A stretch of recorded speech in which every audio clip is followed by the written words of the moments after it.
અમેરિકાના રાષ્ટ્રપતિ ડોનાલ્ડ ટ્રમ્પની સ્ટેટ ઓફ હોર્મુઝની નાકાબંધીની જાહેરાત ભારતીય સમય પ્રમાણે આજે સાંજે 7:30 કલાકે હોર્મુઝમાં અટકાવવામાં આવશે જહાજ. ઈરાને કહ્યું, અમેરિકાને જવાબ આપવા માટે અમારી પાસે ઘણા ઉપાયો. મોટા હુમલાઓ બાદ લેબનન પહોંચ્યા ઇઝરાયેલના પીએમ નેતન્યાહુ જવાનોની સાથે ઊભા રહીને કહ્યું, હિઝબુલ્લાહનું સંકટ હવે ઓછું, પરંતુ હજુ પણ યુદ્ધ રહેશે યથાવત. ઈરાન અમેરિકાની વચ્ચે તણાવ ફરી વધતા બજારમાં ઘટાડો, પરંતુ નીચલા સ્તરેથી મામૂલી રિકવરી સાથે ક્લોઝિંગ.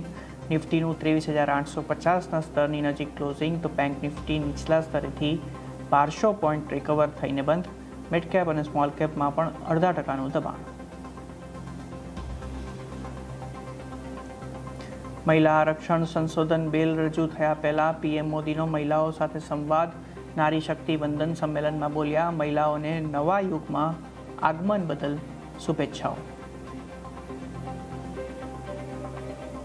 કચ્છમાં 24 કલાકમાં હીટવેવની આગાહી. 41.7 ડિગ્રી તાપમાન સાથે રાજકોટ સૌથી ગરમ.